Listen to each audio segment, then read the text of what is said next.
So the essay is boring, but the keynote will be great. So I was first introduced to Jenny, I don't know, like 5 or 6 years ago, and she came to a conference that we have on software patterns called Pattern Languages of Programs, PLOP.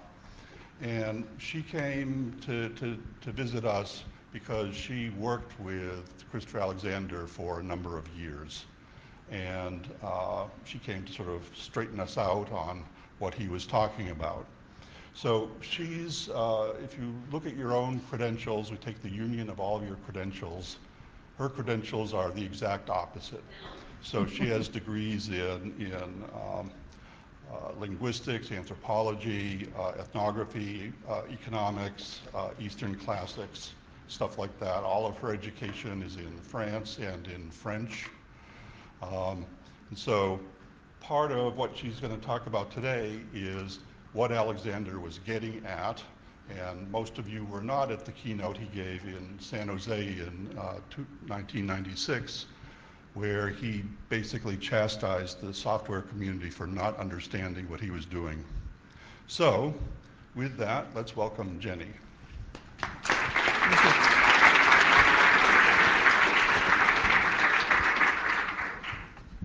All right, let us switch computers here.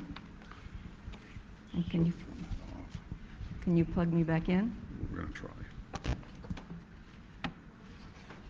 The HDMI, where's that? Hold that.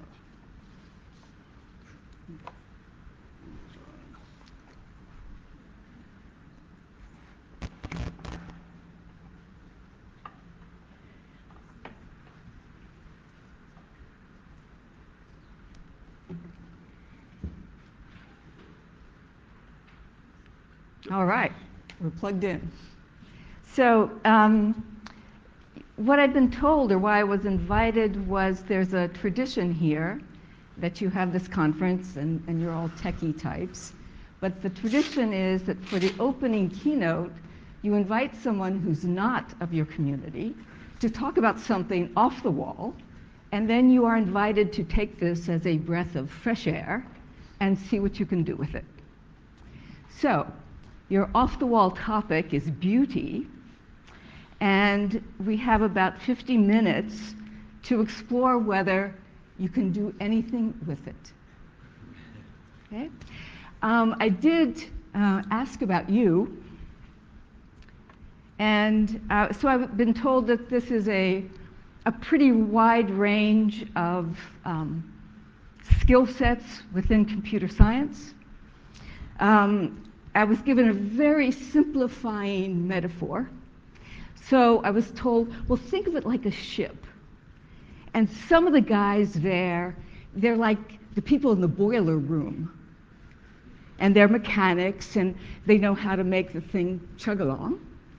Others are more like captains, and they understand navigation and how to get the ship from port to port. And those kinds of people are really practitioners. So they have a practitioner's sensitivity, sensibility. And then I was told, but some of the people in the room aren't even on the ship. That they're off in some ivory tower, and they're very concerned with formal questions, abstract questions, but nonetheless, those people decide in really kind of direct ways how you design the ship at all. So that the ivory tower people have a direct impact on how the practitioners can and cannot operate because they design the ship. So that's what I learned about you. So in this talk on beauty, what I really want to do is focus on the area of ourselves as homo faber, that is, man the maker. So in the sense of we as man the maker, we make our environment, we make our toys, we make our tech things. So what what does beauty mean there, in that realm of our making of our own environment? So that's really what I'd like to focus on. And I want to talk about beauty, not aesthetics. So, and we mix the words up. So aesthetics is a really recent word. It comes into English in the 18th century. It's about what's pleasing to the eye. It's really about superficial, surface kinds of things. It comes with a stance that's a bit aloof, so you can judge the aesthetics of something. It's rather cerebral. We can argue about it. So Richard and I can argue, and it doesn't matter. It's kind of safe. So we can have an argument, but neither one of us is risking anything. Beauty, on the other hand,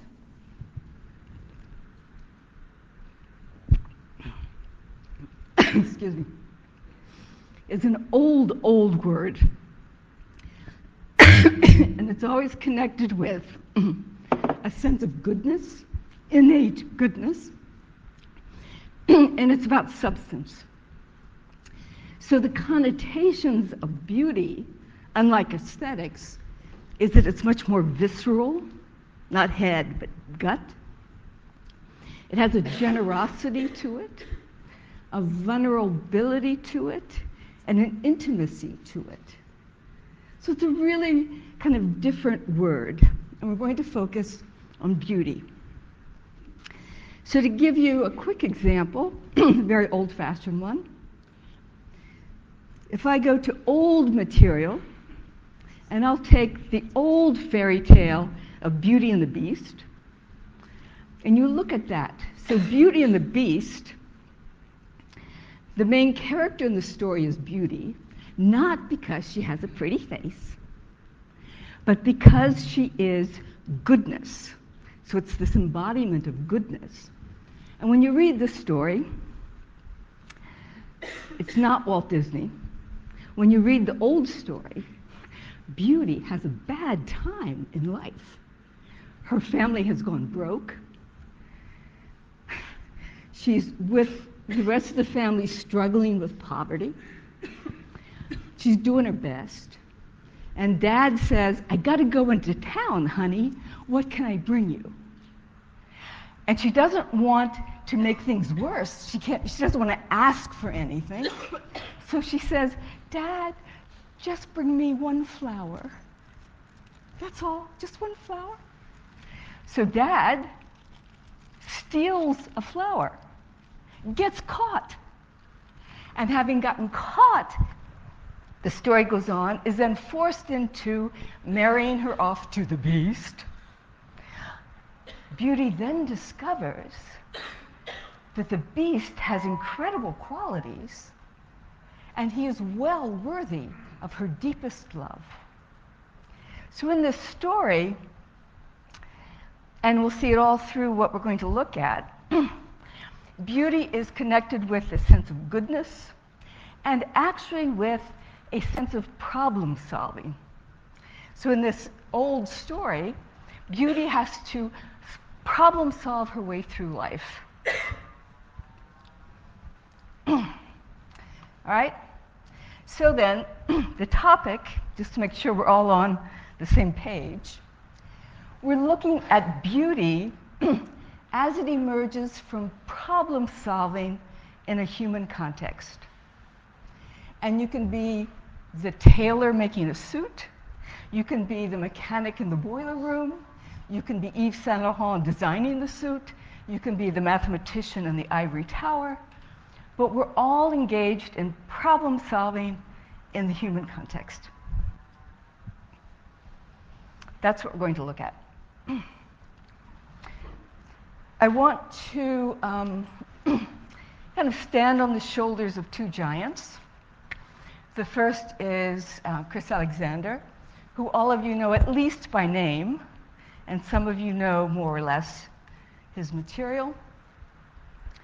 The other is perhaps less well known, philosopher Frederick Turner. So both these men thought deeply about the topic of beauty, and they wrote extensively about the topic. Let's start with Alexander. Let's go to his very first book. How many were here yesterday at the opening?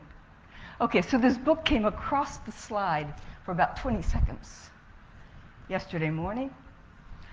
So in Notes of a Synthesis of Form, Alexander tells us this.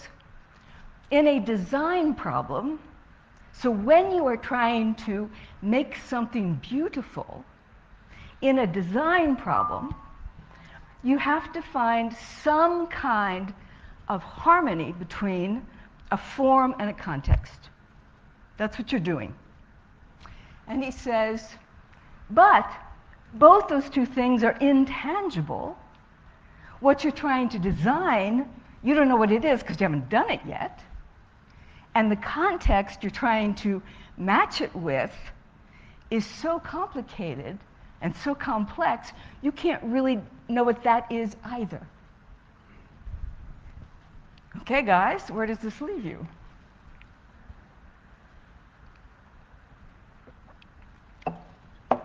Two intangibles. So Alexander says, you can't do it. You just can't do it. It's impossible to match up two intangibles. So he says, well, what are we going to do with that? So he offers two workarounds, two palliatives to this problem. The first one is to recognize that you can't do it and to proceed by eliminating misfits. So, to give you a sort of example, we'll go to the dentist. That's fun. Okay? So, many of you have probably had a crown put on a tooth.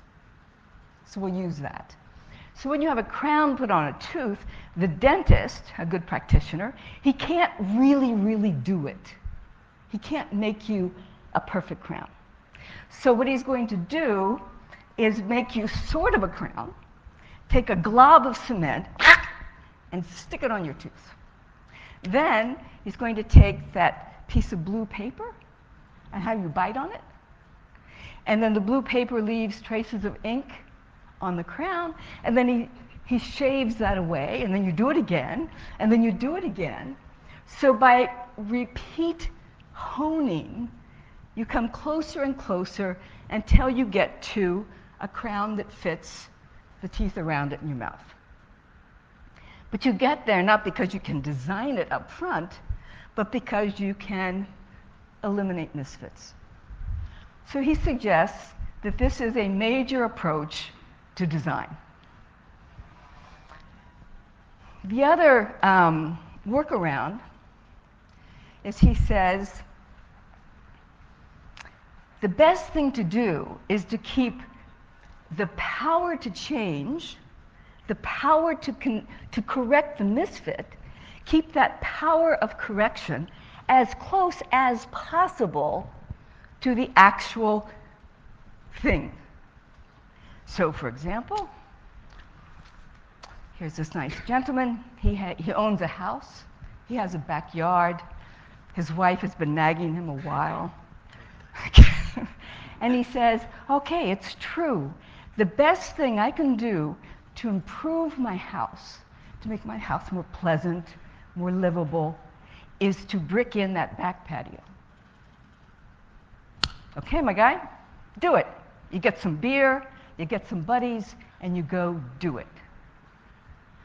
If you don't own your house, you only rent, and you're going to have to go through some landlord a million miles away, the chances of you getting that improvement are pretty slim.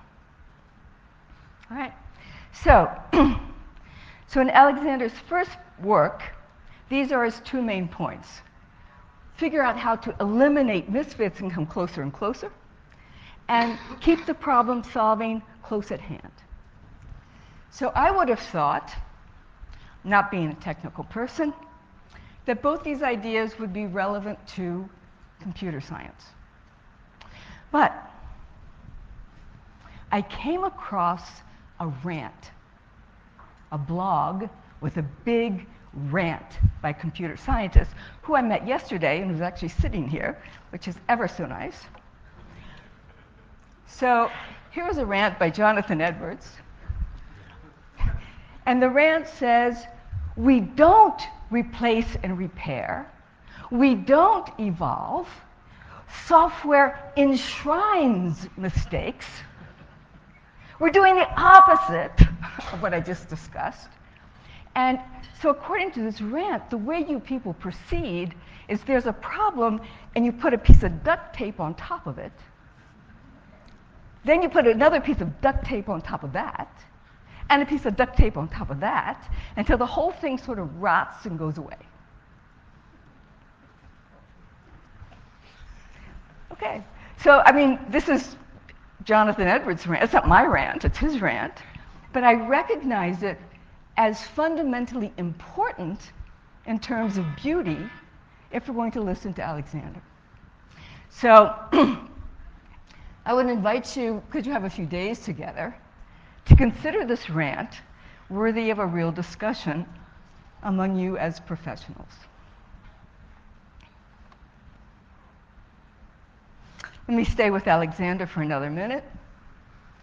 And if you were here yesterday morning, this too kind of flashed across the screen in about a 20-second slide. So in Alexander's second big piece of work, this idea of form and context having to fit together, this harmony as the basis of design, it stays with him.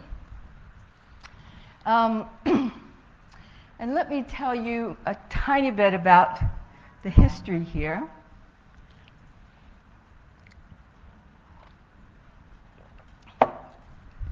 So the pattern language, which you've all heard of, right?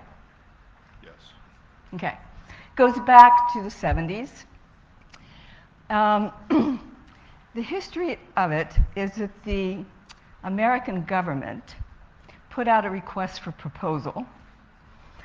And the government said, this is the National Institutes of Health, the government said, we'd like to know if there is a relationship between the built environment and human well-being.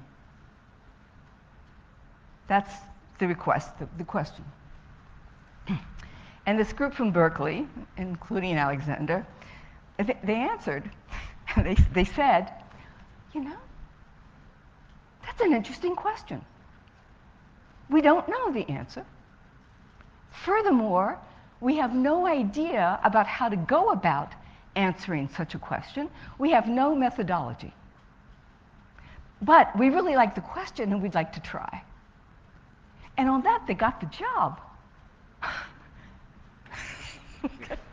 They actually got the grant money. So, not having any idea, actually, of how to proceed, do you know what they did? They just did a big walkabout. They just wandered around. And when they thought they noticed something that might tell them about the built environment and human well-being, they stopped and, you know, did a little investigation. So, so the idea of pattern was not what they started with. It was actually the end result of that research. So let's do two examples. Let's look at balcony and let's look at your front door.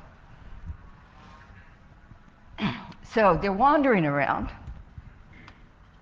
and they notice that when balconies are narrow, no one uses them. No one goes out there. People stick their laundry to dry, they stick stuff, it gets kind of trashy looking, and no one uses them. They investigate a little, and basically it turns out it doesn't matter how, how solid the balcony is, it doesn't feel good. You know, Superman is okay on a ledge, but you and I don't like it. So we put the laundry out and we go back inside. However, if we have balconies that are 6 feet, like a deep balcony, when you get to 6 feet, people go out there. They like it. They use it. They take their coffee out there, their lunch out there. The kids play out there. They sit on the balcony and they watch the street. So with that depth, they realized that the balcony became living space, pleasant living space. It felt good. And when you had that deep balcony, the balcony actually started to have a interaction with the street. So you actually had in the larger fabric a kind of connection between inside and outside. People sat on the balcony, waved to a neighbor, the neighbor waves back. So you're getting this woven quality with the deep balcony that you don't get with the narrow one. So they kept this, named it a pattern, the 6-foot balcony, because they felt it enhanced human well-being. Is that pretty clear? So, and the important thing I want you to remember is that they solve one problem and it starts to solve other problems. This bigger fabric idea. So, here's a door. So what is a door? Well, it's a panel with a hinge, right? And it can do 3 things in a very nice way. So it's a configuration which allows you to go inside, get out of the rain, close the door, keep the rain there and you dry. And when you need to, you go back outside and you close the door. So you can do 3 things with that configuration. Very cool. The entire world has figured out the door. So, in a sense, it's not very interesting.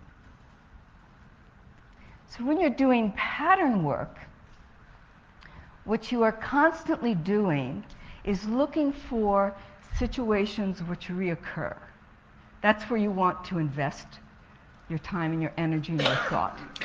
What are the situations that constantly reoccur? So if you think about your door, your front door. So I spoke to this gentleman before we started. He lives in Portland, Maine. In fact, he's going there this afternoon. So we can imagine where this gentleman, so he's been at a conference in Boston. He's going to go home to Portland, Maine. And there's going to come a moment when what this gentleman has to do is kind of take off his conference self, take off his public self, and get himself ready to enter a private self, a domestic self. And we need, psychologically, we need that transition. So, on this walkabout, what they discovered is that people are much better off when they have, and you can do it several ways, very American. You're better off when you have some kind of space in the built environment that supports you in getting rid of the conference self and getting ready for your private self. Just a little support. Now, if you're here in Portland, Maine, land's pretty cheap, You can do stuff like this, a brick walk, have a porch, it's very nice, even a flag. But you can get yourself ready. But even if you don't, I live in Amsterdam. If you've been to Amsterdam, you know the houses are really narrow. That's the way they levy taxes. So you pay taxes according to the width of your house. Therefore, being frugal and Dutch, you keep your house like this. Okay? So you've got narrow houses. Land is very expensive. But still, that psychological need to transition out of one life into the next, you do steps, you do decorations, you do plants, you do something to support that. So then, the entrance transition is a second pattern that supports human well-being in that it recognizes your real needs, your psychological needs. All right? So if those two examples make sense, we can look at Alexander and say, look, a lot of things he's telling us about beauty have to deal with problem solving, recognizing the forces that you're contending with. So it's not just go in and out of a space, but it's transition and threshold in and out of a space. Constant, what's the form? How do you fit it to context? What are the boundaries of the problem space itself? What do we include as part of the things we have to solve? What can we exclude? It's not simple. It's not simple. So boundary space, and does it serve human well-being? So if you want a summary of Alexander's major points from his early work, that's what they are. Now, what about you guys? So I was thinking about, all right, what would be pattern thinking in your world? So let me give you an example. Let's keep the list the same. Okay? Same list of points. Who's this?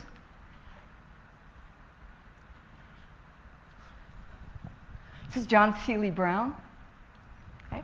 So I picked John Seely Brown as a computer person who got it. He understands what Alexander was talking about. So let's do a pattern from here.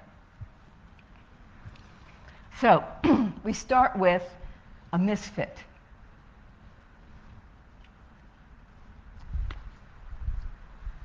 Your end user says, oh, this crown on it doesn't work.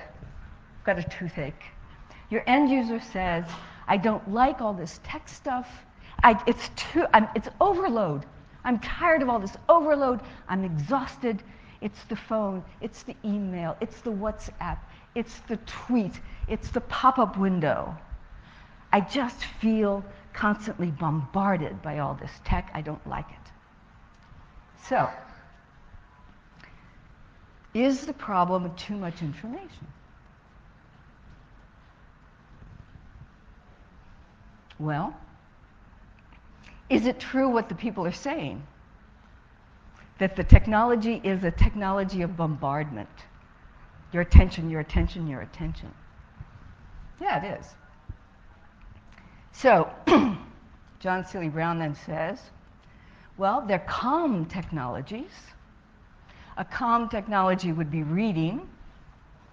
A calm technology would be paper and pencil. What's a calm technology? So, a calm technology. Let's see who I can pick on here.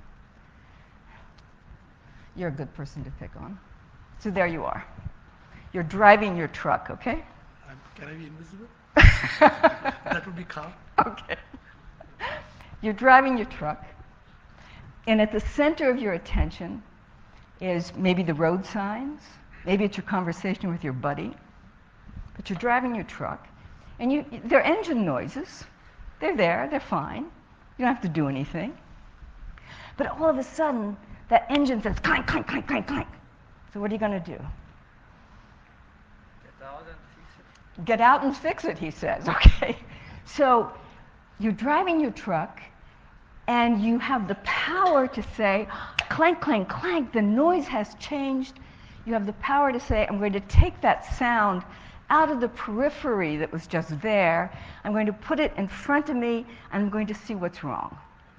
So he says, I'll get out of my car and go look. Okay? He fixes it, fine, gets back in the car and drives off. So calm technology, the essence of calm technology, is that you have the power to move information from center attention to periphery, and move it from periphery back to center attention. So Seeley Brown says, well, all right then, to improve our use, our technology use, what we then have to do is improve, what we need to do is enhance the periphery. Okay? So, for example, you look puzzled. So for example, I don't know about on your machine, but on my machine, so I can be very engrossed in writing a paper for Onward. So you're really engrossed in a task, you're paying attention. And then on my machine, there's this pop-up button. And it pops up in my face, and it disturbs me, and it takes my attention away. And the pop-up button says, no virus threat detected.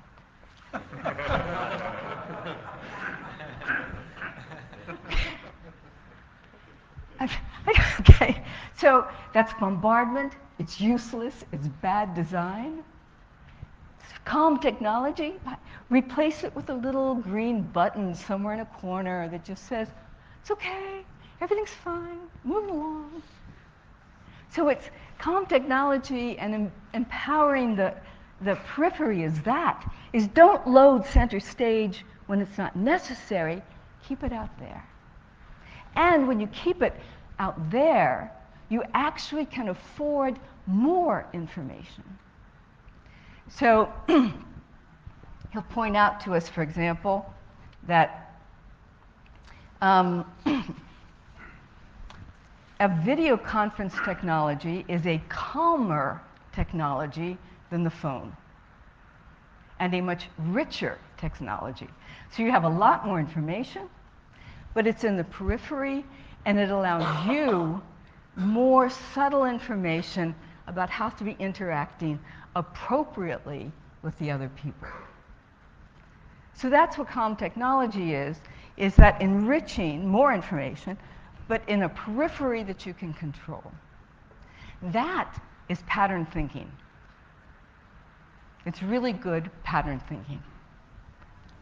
So, okay, you guys with me so far? So, come back to our list. We're okay here, okay here, okay here. I want to spend a minute on this last one. So you saw with the pattern work, that was the whole point. You find patterns which support well-being. That's the whole point.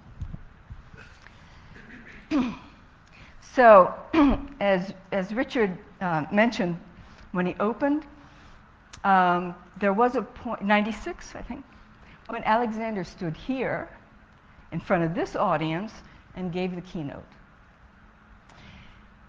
What he said essentially was this. He said, look, you guys, I'm an architect. Architects have no power. Less than 2% of buildings involve the input of an architect.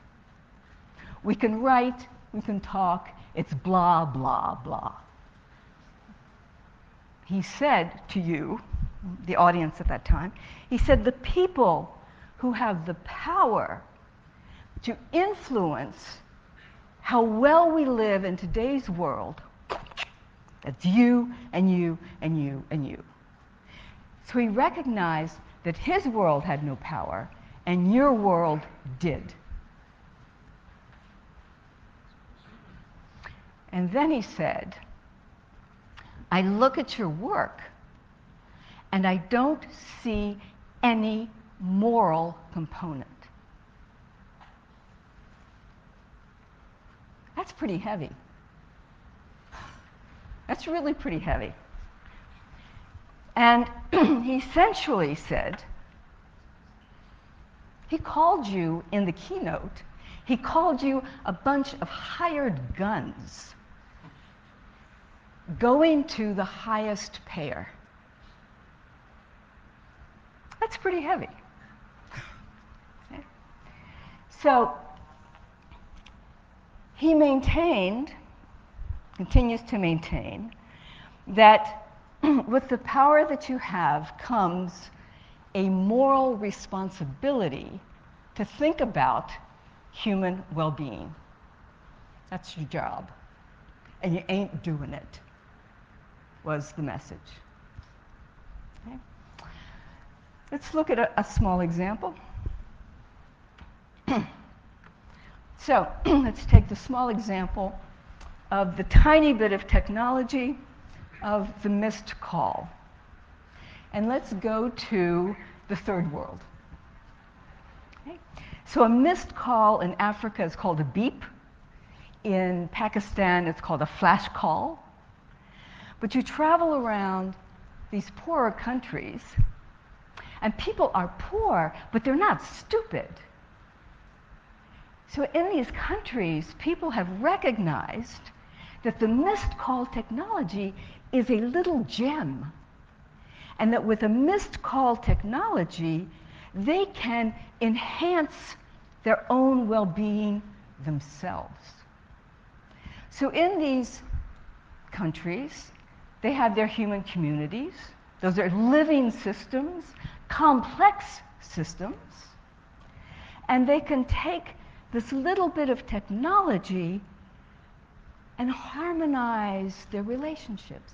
Often, what you have to do is send a very simple message. Yes, I'm coming. No, I can't come. Yes, I need some. No, I don't need any. Just yes, no. So, 1 missed call for yes, 2 missed calls for no. And all kinds of human situations get smoothed out by using a missed call. Pretty brilliant, actually. So, but what happens with the industry? So as I understood it, what's now happening in those countries is the industry says, those smart people are onto something, let's use it. So it's become, leave us a missed call, we'll call you back, and we'll get your data, and we'll put it in a machine, and we'll sell it. So the relationship has become one that's adversarial and one of exploitation. All right? You can do with that as you will. So I'm back to my rant here. So here's Jonathan Edwards. Since he wrote that blog, his hair has gone a bit grayer. So he says in this rant, why is humane technology off the agenda? Is it too hard for you? Too disruptive? What's the problem here? You did spreadsheets. Spreadsheets were very humane technology. You did hypercards. You did file transfer protocol. This is all great stuff. By accident, you did miscall. Why is humane technology off the agenda? So, again, I would suggest, since you're together for a few days, that you put it on the agenda for discussion. Why can't you do more humane technology?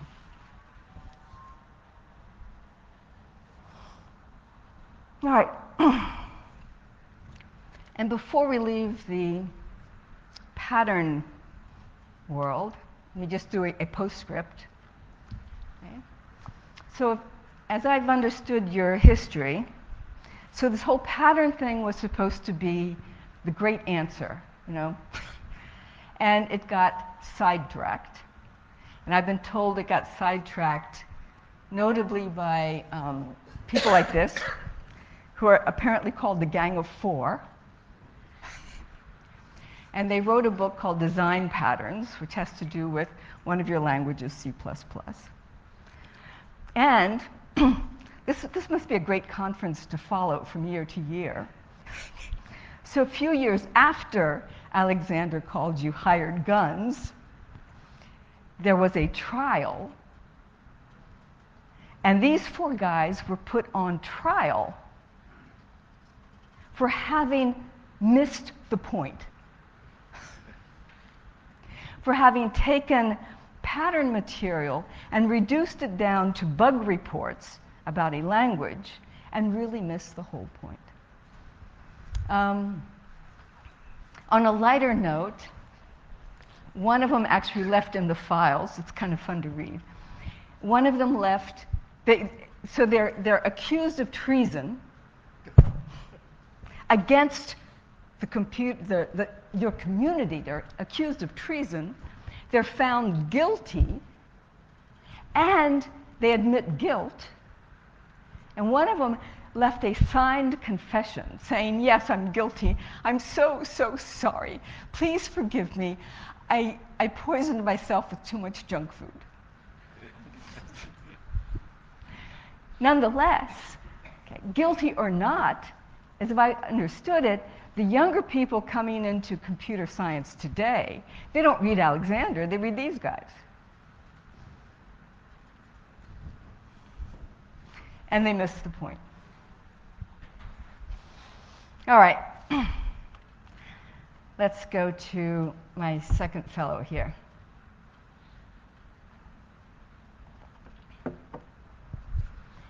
So the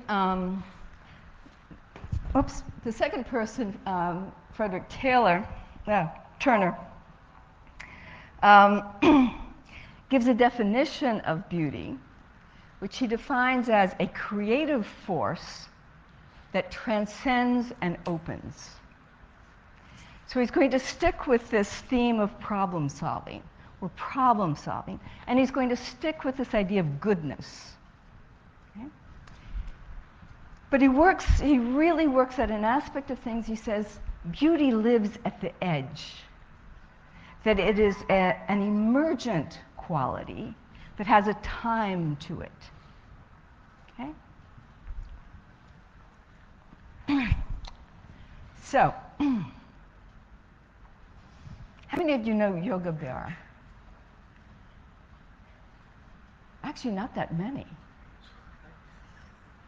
Who's Yogi Berra?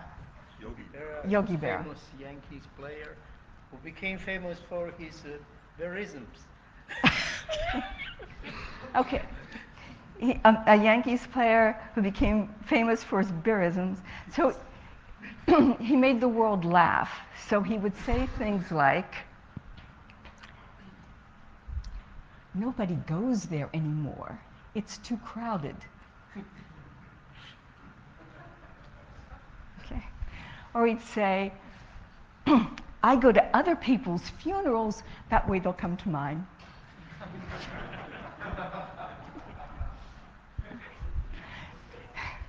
So with these verisms, what you have are you know, I go to their funerals so that they'll come to mine.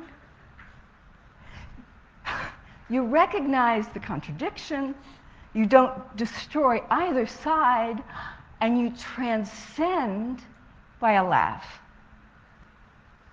So Turner suggests that we can start to understand beauty if we think of laughter as a kind of prototype, a proto-experience, where you see contradictions, you don't destroy them, you transcend and open through a laugh. And I'll admit that when I came across the Calm Technology stuff article by John Seeley Brown, that actually was my reaction.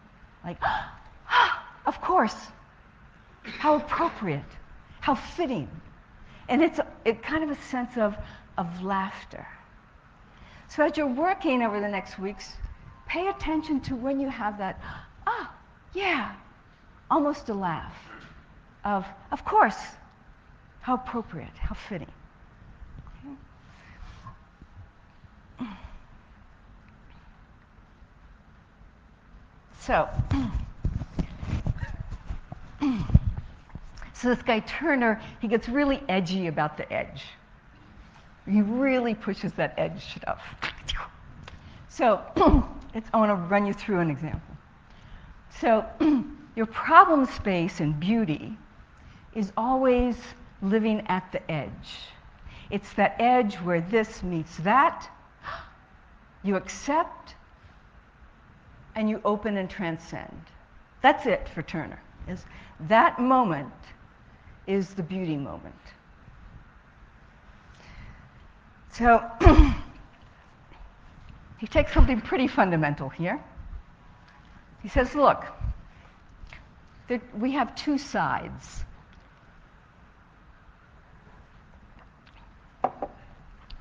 We have a kind of animal side. I mean, we are animals, right? And we eat. In fact, we kill and eat. And we sweat. And we pee. And we procreate. So we have this animal side. But we have this other side of self-awareness. We're conscious of it. And we say, sweat? Yuck. Pee? Yuck. What are we going to do? So for Turner, out of that conflict is going to come our cultures, our cultural artifacts, our technologies. They're all going to come from some kind of this meets that and opens up. So what are you going to get if you have animal and self-saying yuck? Well, you're going to get things like the whole industries of perfume and aftershave. Cover up that sweat, guys. Okay? We're going to get the whole industries of fashion and clothes. Because we've got that animal side, and we say, oh my gosh, what are we going to do with this? Okay. So here's a suit. I mean, this is a suit. So I'm watching you guys walk in, and I say, this is not a fashion crowd. Okay. I found one guy from New York. Here he is. Stand up, please.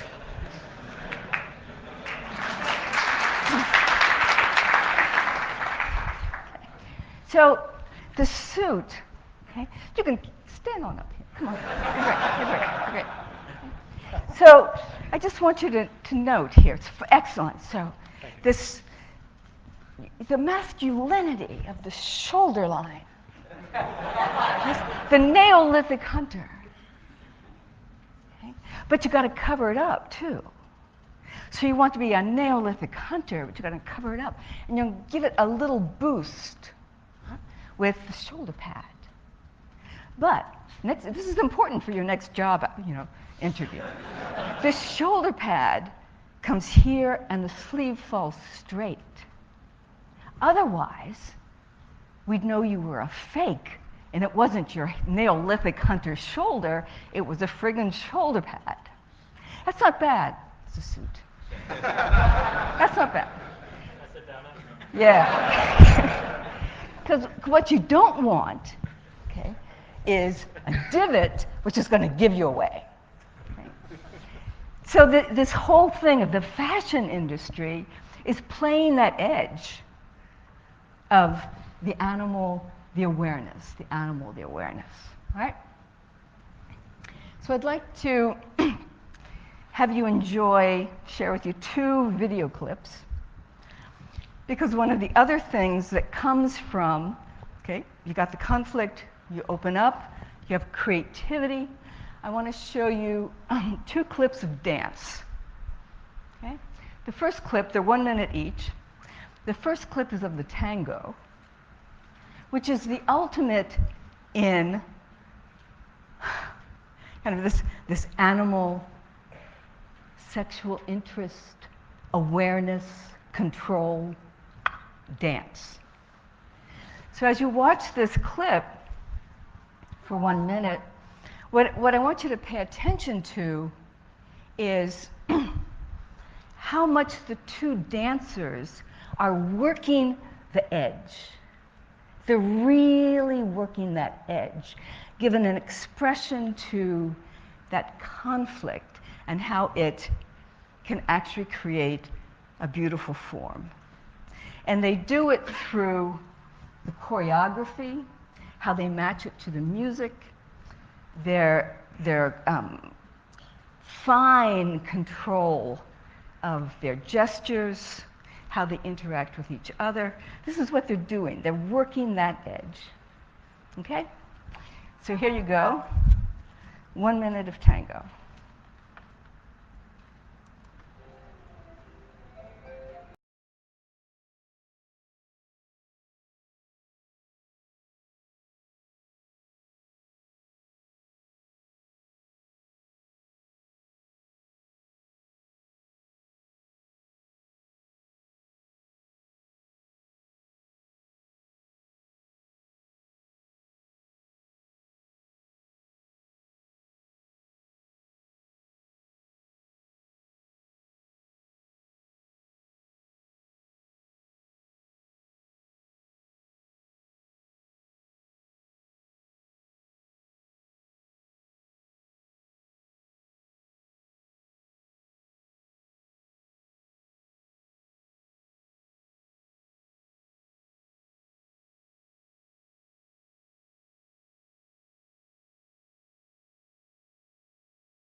All right.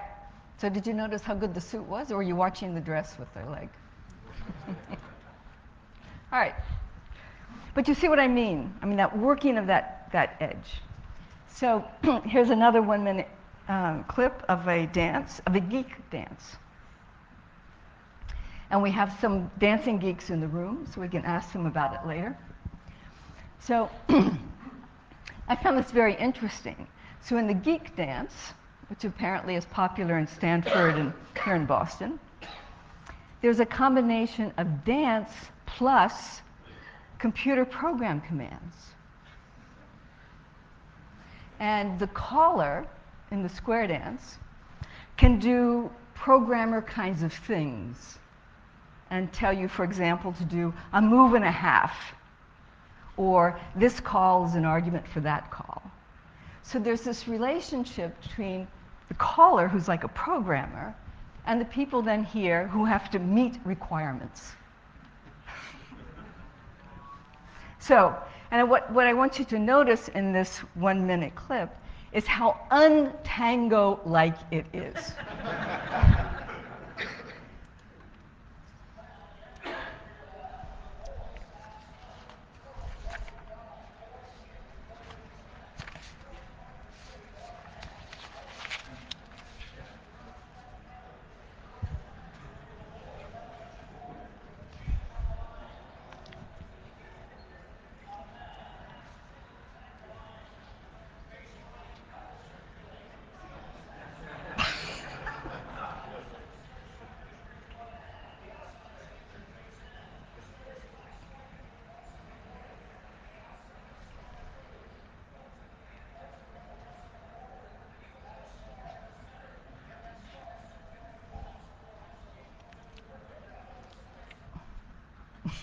All right. All right. So it'd be interesting to talk about with the dancers, if we have time, question and answer, is what would happen if they adapted that more tango-like striving for an edge? What would that start to look like? Because here it's really totally absent. All right? So I want to stick with Turner and the edge, this idea of the edge, and how much our art, and then we'll come back to technology, How much of art is this exploring of the edge so you get these beauty moments? So if we take literature, the moment in literature is the denouement. So that's the moment in a story, towards the end typically. It's the moment in a story where everything gets resolved, all comes together, and then the story ends by opening into some kind of new reality. And that moment is the denouement, it's the edge, and it's the beauty moment. So if we take the classic tragedy of Romeo and Juliet, you probably all know the story. You have two major families that are in competition and fighting each other. The son on one side, the daughter on the other fall in love. The families are trying to keep them apart. At the end of the play, the two young lovers have killed themselves, and the families rush onto the stage to say, "Oh my God, what has happened?" So at that moment, and this is the force of beauty. It's this visceral stuff. It sucks you in and it spits you out. It's not about, is it pleasing to the eye? It's really the gut. So they rush onto the stage. They see their children are dead. Their children are dead.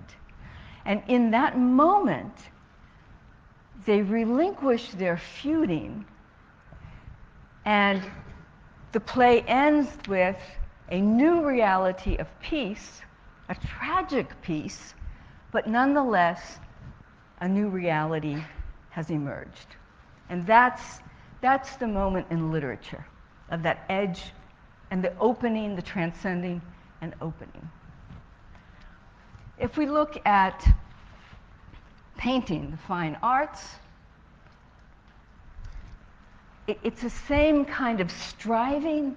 Here we have a painting by Edward Hopper, and he's painting things in such a way that the painting expresses an ineffable, which means an intangible. It's nothing you can define. It's not a 1 or a 0. You can't measure it. You can't nail it down.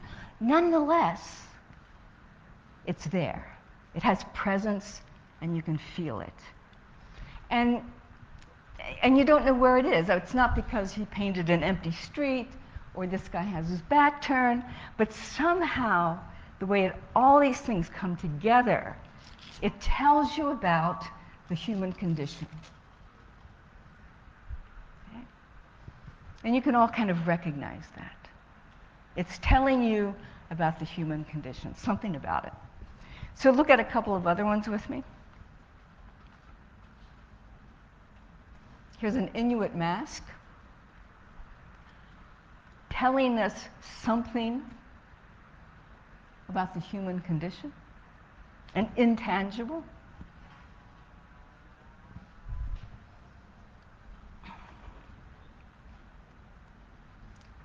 Renaissance, Madonna and Child, telling us something about the human condition, an intangible.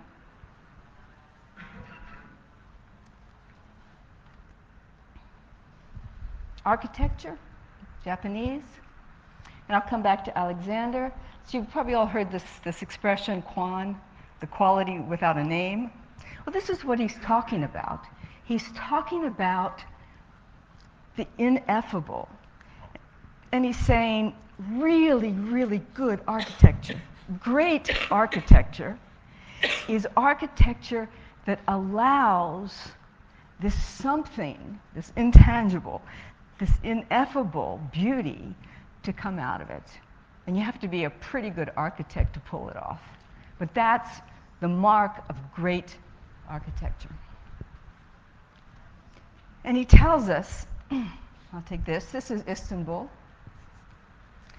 So, if we go back to Alexander, he says, look, when I'm doing a building, I have, my bricks and my cement and my pieces of wood. And I'm really trying to work in such a way that I put them together, and I can put them together in such a way that that building, which I'm creating with my hands, allows an ineffable to emerge. And that ineffable that emerges from the building provokes in me a feeling. And he says, for me, the feeling that I really want from doing all this work, the feeling that I want is one of a kind of sadness. So he says, I work for the goal of tears. So what he's talking about, he says, if I'm really, really good at what I'm doing, I can build something which creates a feeling which reminds me of my own humanity, of my own transient nature on earth. I'm here and then I'm gone.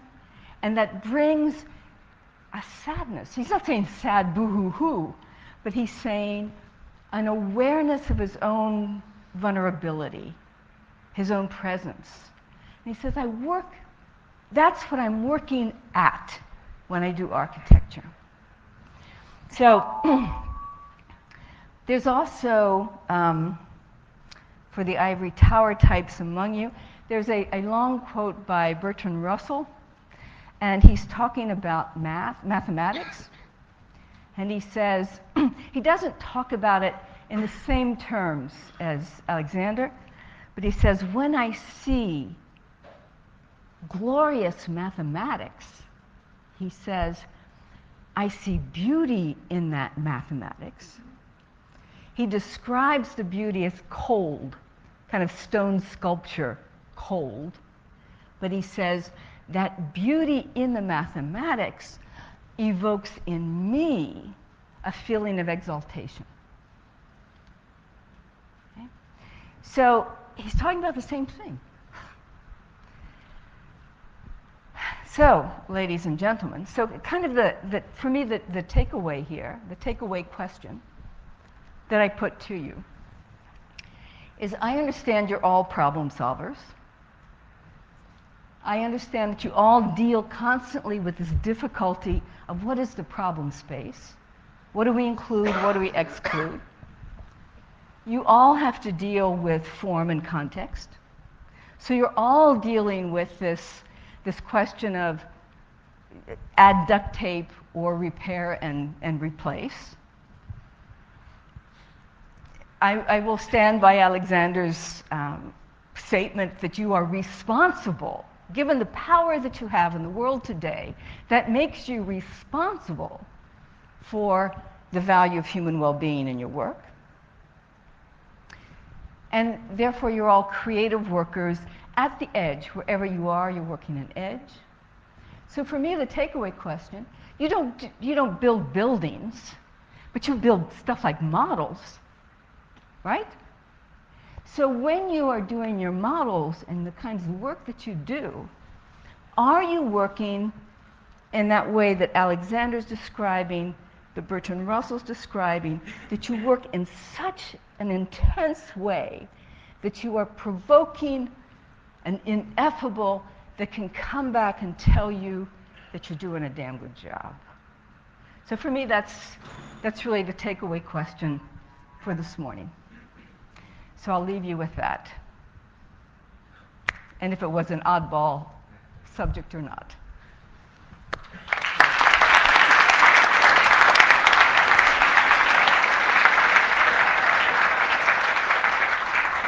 Do we have time for questions? Yeah. Over here. So I wanted to ask about something you said at the end of the first section about why is the humane solution off the table? And I actually wanted to suggest maybe that we aren't running the show anymore. Maybe tech is actually running the show, and it's making the decisions in a way, I mean, in an emergent way. I mean, it's kind of fuzzy concept, but maybe actually we're not making these decisions. We don't have as much power as you think that we do. The tech is making the decisions. Are you or Jonathan? You wanna...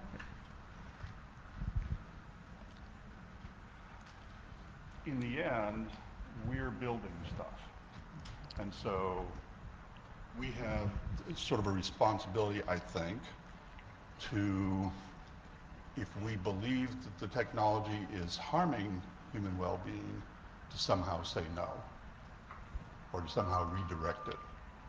Because in the end, you type in the code, and that's where the rubber meets the road, or where the rubber meets the sky, or something like that. So part of my larger point is that if there's an economic opportunity to be exploited, like the attention economy, people are talking about that now, it's almost like any mover that takes that economic advantage, they will essentially make money, and the system, in a distributed sense, seeks all of those things out and exploits them. And we need to have mechanisms that stops that in some way. So there was a quote that was in Jenny's earlier version of this talk by another guy, sort of in our community, Pascal Costanza. He says, there's no problem in software that can't be solved by eliminating capitalism. So you're right, that's the heart of the problem.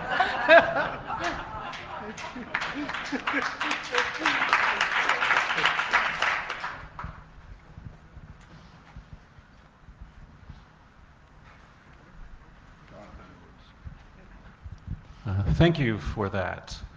I'm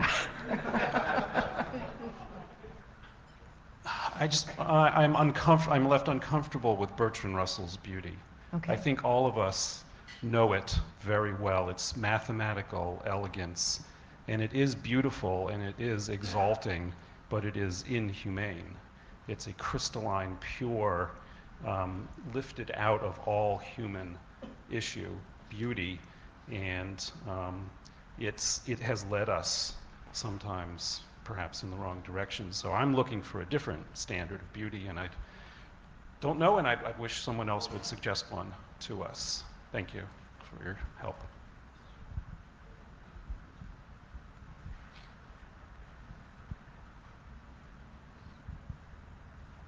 Here, a question over here.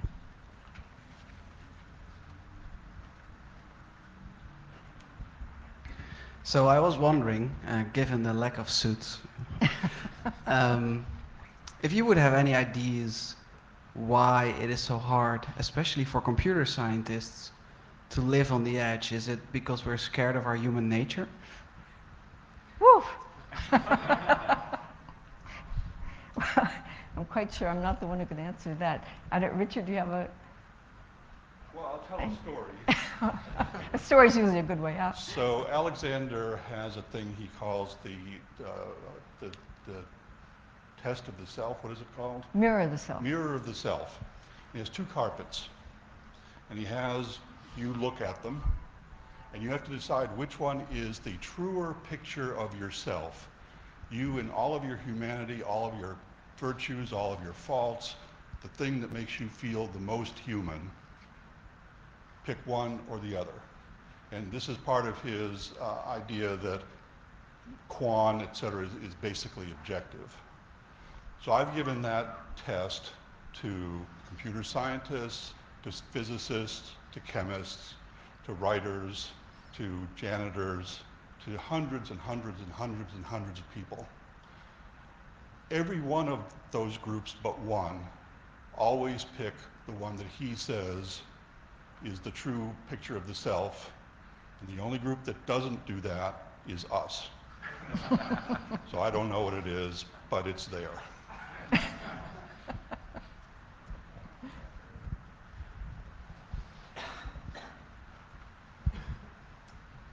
Jonathan Aldrich, Carnegie Mellon. I have perhaps an answer for the other Jonathan. Oh, good. I think okay. architecture is, perhaps when it's abstract, it's also cold. And maybe one of the answers for our community is that as architecture becomes warm, when it becomes a human place as well as a building, perhaps our software can become beautiful when it has that Bertrand Russellian abstract beauty, but also serves a purpose for humans. Yeah, that's a pretty nice comment. I think it's kind of like that missed call, which is, it's pretty cold. It's nothing really interesting in a missed call. The missed call takes on humanity when it's inserted into a bigger, more complex system, and it finds a place within that system. So, I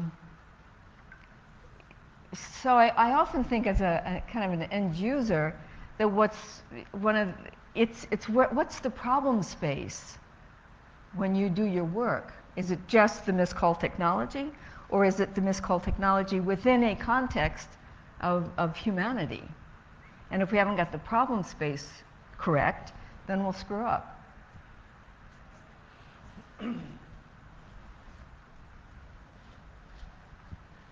He's coming here. Okay, I'd like to relate a little anecdote about an incident that happened to me in Amsterdam, and this will lead to a question for you. All right. I was at a conference that was held in Amsterdam. I think it was the Lisbon Functional Programming Conference. Might have been another one, but it doesn't matter. And so we were having the conference, and we were going into downtown Amsterdam. And one afternoon, a bunch of us decided to get on one of the boats and tour the canals. Okay. And there were I was on the boat, there was a bunch of computer scientists on the boat, and there were other tourists on the boat as well. And the boat company, the tour line, gave us little maps so we could tell where we are. And we went around, and I noticed something interesting happening, is that as each site was pointed out, the tour guide would say, "Oh, there's the Anne Frank house, look at that." And all the other tourists would say, "Oh, there's the Anne Frank house, we know about that." And I discovered that I and all of the other computer scientists, when we received this information, would quickly look at our maps, find it on the map, and then say, "Oh, look, it's the Anne Frank house." There was something about having that abstract model, and it was like reality wasn't real to us until we placed it on the map. And this absolutely 100% distinguished my crowd from the rest of the tourists. Okay. My question to you is there something about this self-selected crowd's use of abstractions that removes us from reality sufficiently that we have difficulty engaging with the kind of beauty you're talking about? It's a heavy question. Yeah. I mean, because it is, there is a self-selection going on. I mean, you choose this line of work, and you choose it partly because of what it offers, and what it offers is a way, I mean, I don't want to say hide, but it offers a kind of a buffer from kind of the stronger, constant interactions. So if you... Okay. So you know better than I do. So I'm wondering if there's a self-selection for a comfort zone there. But I don't know who yelled bullshit. Let's see what you said.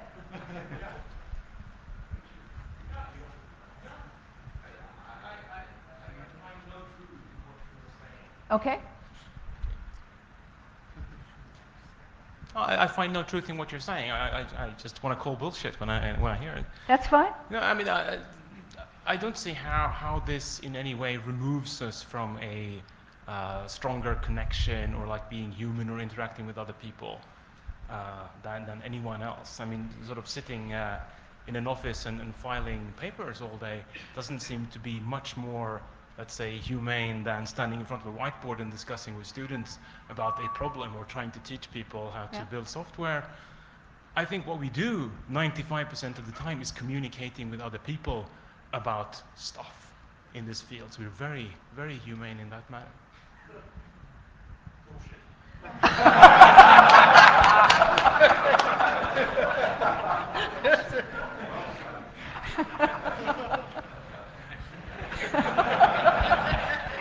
Just to be fair, I should mention that my sample size of computer scientists on that boat was about 20.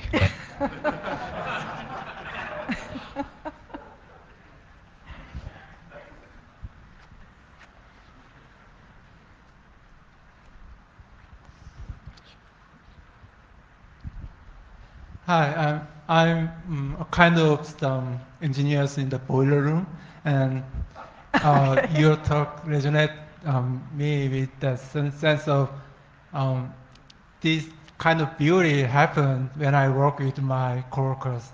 So yeah, I'm thinking about the human well-being of the end users, but this kind of openness happen every day when I debate or we are when my tip is accepted or the kinds of all events is about human and is that tango moment just remind me that what I'm doing every day with my colleague and then that ecstasy I feel during that work is a really good talk. Thank you. That's totally cool. All right, so it's the beauty of problem solving. Yeah, okay.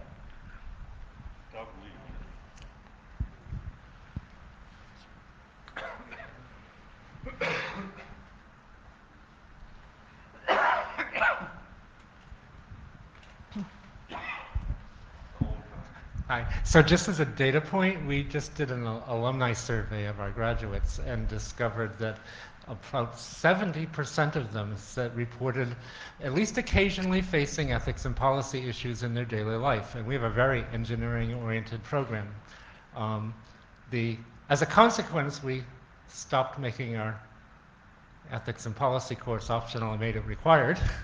Not that that does a lot of good, at least it's co-taught by us in philosophy, so it gets some grades there. What more can we do for the next generation?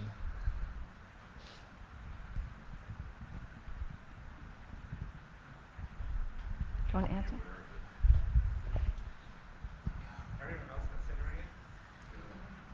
So the only thing that I could say, Doug, is just continue and increasingly become aware of the questions and just pay attention.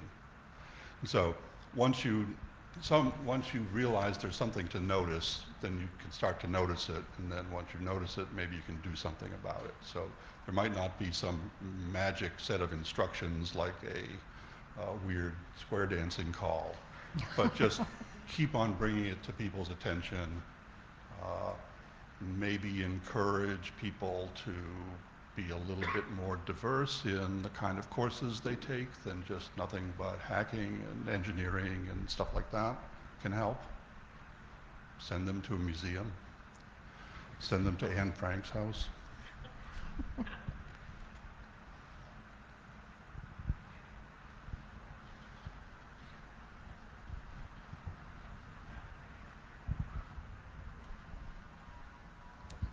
So they say that beauty is in the eye of the beholder, but it seems like as a community we have this tendency to prescribe beauty for others. Right? We decide what we think is beautiful, and then we tell others, this thing is so beautiful, you should all find it beautiful too. And so it seems like an opportunity to talk as a community about how we can take into account others' ideas of beauty, not just our own. So I'll just reflect on my own personal thoughts about this. So Carl Sagan wrote a book called Contact, and it goes back to the comment about Bertrand Russell. I think at some point in our lives, I think we, as people think about big picture things, we realize how insignificant we are relative to the universe, eternity, et cetera. And so I think one of the things that we think about, I know as a kid, the notion of how large the cosmos was, what a tiny fraction of the timeline that we exist in it. And I think that was what Carl Sagan was talking to in the Contact book. He was basically trying to express something about the divine and the fact that humans try to reach that. And so I think at some level, the abstraction and the notion of we want to get beyond the day-to-day is related to our sense that we're so insignificant. So. Mm-hmm.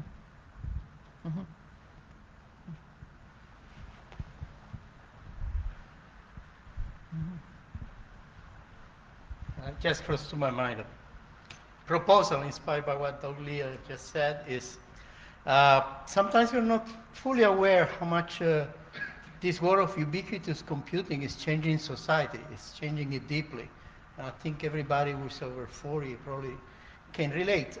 It's not necessarily all bad, but at the same time, we go to the paradigm where it becomes real when we see in the map. Now it becomes real when we see it on Google, on our cell phone. I was in Capri after 10 years of not being in Italy, and I realized we used to be tourists looking at the beauty of the thing. Now it became more about taking the pictures so I can post it on Instagram. So I don't have answers, all right? I just want to say another thing from my heart is that somebody who's been a little bit in academia, wasn't that good, then in the industry, I was okay. Now, kind of trying to go back to research. For a moment I felt hard to say, oh my God, there's so many people here in academia, which have been very nice to me. And they actually can make a lot more money outside. They actually know they are high guns. They're not selling themselves to the high. But your point about the moral responsibility still stands. I think is that, yeah, we are very kind of mathematically oriented. We find beauty when we find a nice, beautiful, unifying theory for something. Sometimes those are actually good for humanity because bring it to a conceptual simplicity that reduces the stress you were talking about. Mm-hmm. And sometimes, yes, we are led away from that. So my answer is that there are no easy answers. Nobody relieves us from responsibility. Mm-hmm. Thank you. Thank you. Thank you.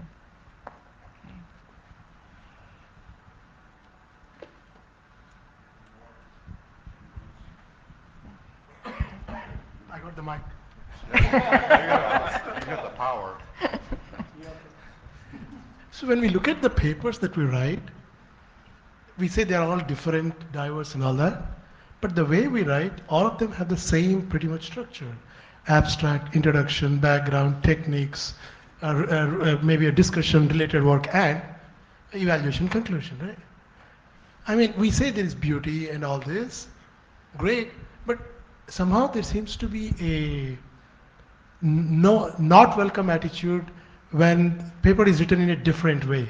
I remember one of my colleagues, I won't take his name, I'm not sure if you would like it or not, he submitted a paper to PLDI, I think, writing it as a semi-poem, not fully poem, but kind of not in the standard abstract entering that section, but it's a story. He told it as a story and with some anecdotes and so on.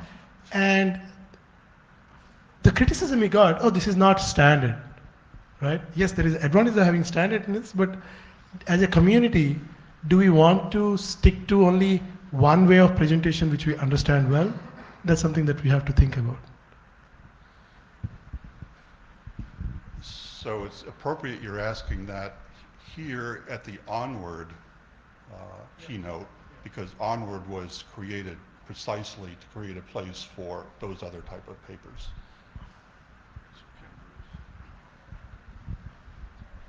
And they're hard to write. Thank you. Many of us here see ourselves as tool builders. And when we think of beauty, typically we're talking about a final product and looking at the beauty of that and having assembled it and have the world appreciate it. With tools, it's a bit different because the tools are being given to someone to use to build something, hopefully, that's beautiful. But there is a notion of beauty, a beautiful hammer that is balanced just right, that allows you to do just the right things. Yeah. Mm-hmm. Can you say anything about the different aesthetics or notion of beauty between the tools and the product?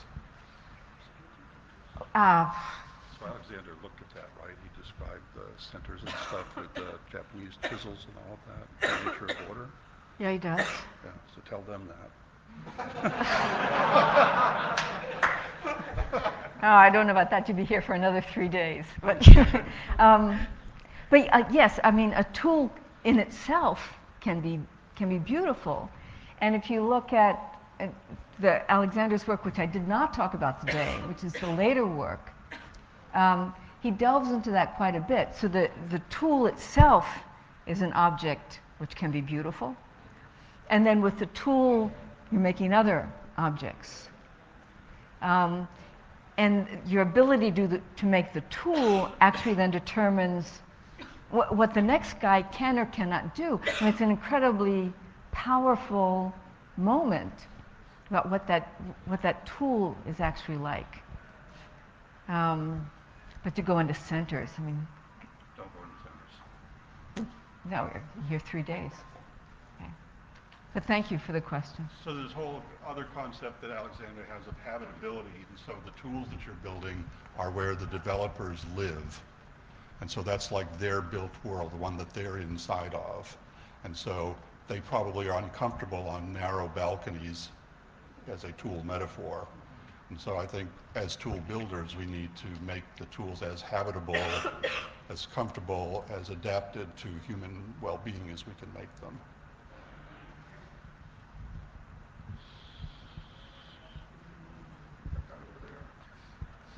Down beyond Dogwood. Yeah.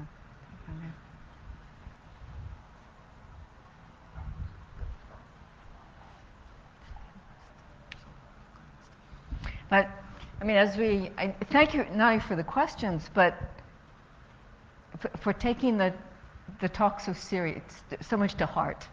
I mean, I really appreciate that. Just a comment. I like the notion of the beauty and the human well-being. I'm from the industry, and we continuously look for beauty in collaboration pattern because we believe that it promotes innovations. Thank you. Mm-hmm. Okay, on that note, let's thank the speaker. Thank you.